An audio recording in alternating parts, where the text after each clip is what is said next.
नमस्कार विद्यार्थियों, मैं सीता ठाकुर अपने YouTube चैनल हिंदी व्याकरण विद सीता मैम में आप सभी का बहुत बहुत स्वागत करती हूँ। तो बच्चों, हम शब्द रचना के बारे में पढ़ रहे थे। शब्द की परिभाषा पहले भी हम पढ़ चुके हैं। अगर आपने मेरा पिछला वीडियो नहीं देखा है तो आप मेरे YouTube चैनल में जा कर के पिछले ये मेरा तीसरा पार्ट है शब्द रचना का। तो इसीलिए आप पिछले वीडियोस जो है वो आप देख सकते हैं, जो मैंने इससे पहले 2 वीडियो डाले हैं शब्द रचना के।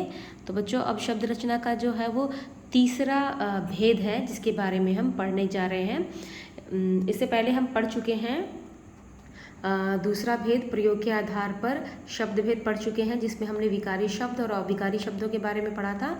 अब जो है वो तीसरा भेद है रचना के आधार पर। तो बच्चों, शब्द भेद अब तीसरा है रचना के आधार पर। रचना या बनावट के आधार पर शब्द के 3 भेद किए जाते हैं: रूढ़, यौगिक, योग रूढ़। तो बच्चों, रचना के आधार पर शब्द के भी यहाँ पर भेद किए गए हैं: रूढ़ शब्द, यौगिक शब्द और योग रूढ़ शब्द। तो आइए एक एक करके हम इन तीनों के बारे में पढ़ें। पहला है हमारा रूढ़ शब्द। तो रूढ़ शब्द कौन से होते हैं? जैसा कि यहाँ पे इंग्लिश में भी बताया गया है, ट्रेडिशनल वर्ड्स।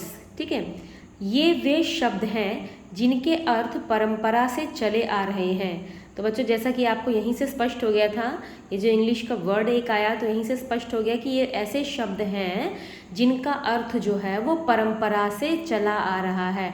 ये वर्ड ऐसे वर्ड्स हैं जो ट्रेडिशनली पहले से ही चले आ रहे हैं। यदि इन्हें तोड़ा जाए तो कोई अर्थ नहीं निकलता। ठीक है, जैसे पेड़, जल, सूर्य, पशु आदि। तो बच्चों, रूढ़ शब्द ये ऐसे शब्द होते हैं जो परंपरा से चले आ रहे हैं। ठीक है, शुरुआत से ही हमारे गांव घरों में हमारे बुजुर्ग जो हैं जिन शब्दों का प्रयोग करते आ रहे हैं, ट्रेडिशनली जो वर्ड्स जो हैं वो चलते आ रहे हैं, उन्हें हम रूढ़ शब्द कहते हैं। ठीक है, अब आप ये भी कह सकते हैं कि बच्चों, यदि हम इन शब्दों के टुकड़े करें तो उसका कोई अर्थ नहीं निकलेगा। ठीक है, तो ये पेड़, जल, सूर्य ऐसे और भी, इनके अलावा और भी ऐसे शब्द हैं जो परंपरा से चले आ रहे हैं। ठीक है, इन्हें तोड़ा नहीं जा सकता है। अगर हम इनको तोड़ेंगे, इन्हें अलग अलग करके लिखेंगे, तो इन शब्दों को अगर हम तोड़ते हैं तो इसका कोई अर्थ नहीं निकलता है। ठीक है, तो रूढ़ शब्द वे शब्द जो परंपरा से चले आ रहे हैं और जिन्हें तोड़ा जाए तो उसका कोई अर्थ नहीं निकलता, उसका कोई मतलब जो है वो हमें समझ में नहीं आएगा। अगला है यौगिक शब्द। ठीक है, यौगिक का मतलब ही होता है बच्चों जमा करके बने हुए शब्द, जोड़ करके बने हुए शब्द। यौगिक यानी कि जोड़ना। तो ऐसे शब्द जो दो या दो से अधिक शब्दों से जुड़ करके बने हैं। 2 या 2 से अधिक शब्दों या शब्दांशों के मेल से बने शब्दों को यौगिक शब्द कहा जाता है। जैसे विद्यालय। अब ये जो विद्यालय शब्द है बच्चों, ये कैसे बना हुआ है? 2 शब्दों के मेल से बना हुआ है। ठीक है, विद्या जमा आलय। ठीक है, प्रधानमंत्री, प्रधान जमा मंत्री। तो ये जो प्रधानमंत्री शब्द है आपका, वह शब्द जो है 2 शब्दों के मेल से बना हुआ है, यानी कि जमा करके, जोड़ करके बना हुआ है। जोड़ का मतलब मैंने आपको पहले ही बताया, यौगिक मतलब जोड़ना, यानी कि ऐसे 2 शब्द जो मिल करके एक शब्द बनता है। 2 शब्दों को जोड़ने से एक शब्द बनता है। जैसे हमारा एक उदाहरण लीजिए, रसोई घर। तो रसोई जमा घर, रसोई का अर्थ भी आपको पता है और घर का अर्थ भी आपको पता है। ठीक है, तो यहाँ पे रसोई घर जो शब्द है, ये रसोई जमा घर, यहाँ पे 2 शब्द जो है वो मिल करके रसोई घर शब्द बनाते हैं। जैसे स्नान घर, स्नान का मतलब भी पता है आपको, घर का मतलब भी पता है। तो स्नान जमा घर, 2 शब्दों के मेल से यहाँ पर एक शब्द बनकर आया, स्नान घर। ठीक है, अब अगला है हमारा योग रूढ़, योग रूढ़। तो अब यहाँ पर क्या है, ट्रेडिशनल कंबाइंड वर्ड्स, ठीक है। योग का मतलब भी होता है जमा, ठीक है। ऐसे शब्द जो दो शब्दों के मेल से बना है, लेकिन वो विशेष अर्थ के लिए होते हैं, विशेष अर्थ देते हैं वो शब्द। तो देखते हैं, आइए देखते हैं कि वो शब्द कौन कौन से हैं। ऐसे यौगिक शब्द, यौगिक मतलब जमा, ठीक है। ऐसे यौगिक शब्द जो किसी विशेष अर्थ को प्रकट करते हैं योग रूढ़ शब्द कहलाते हैं। तो बच्चों योग रूढ़ शब्द कौन से शब्द होते हैं?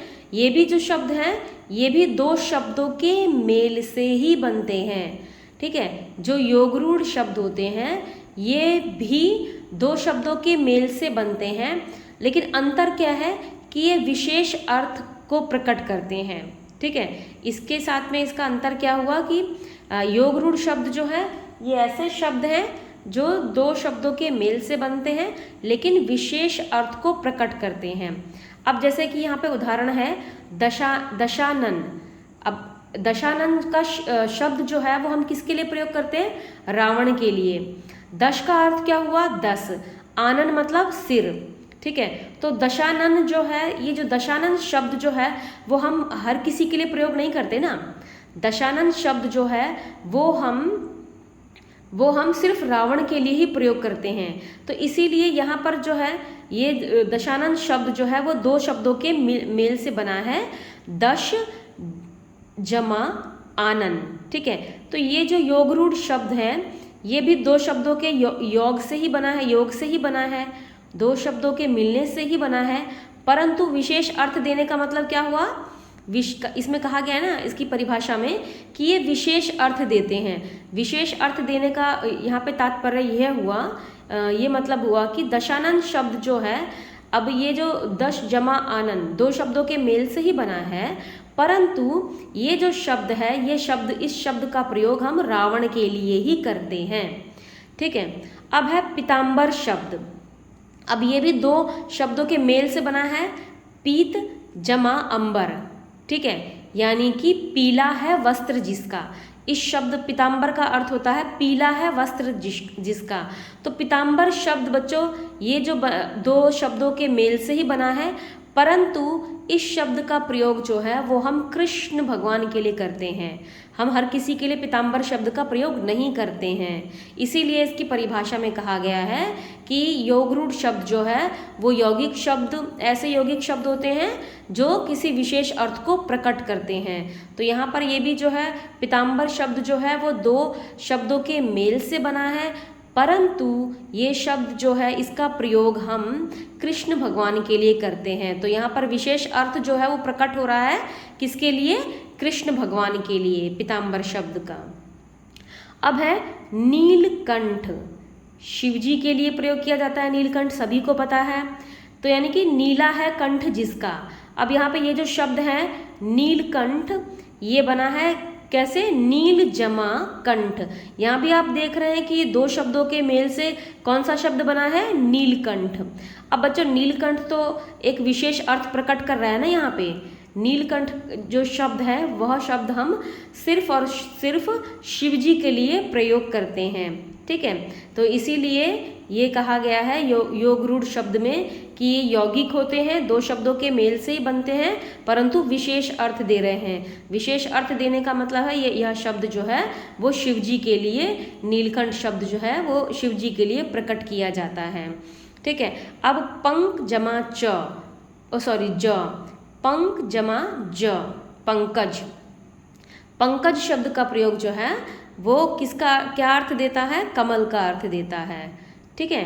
तो इस प्रकार आपने देखा बच्चों रचना के आधार पर शब्द भेद हमने पढ़ा, ठीक है। जिसमें हमने क्या पढ़ा कि इसके 3 भेद हैं।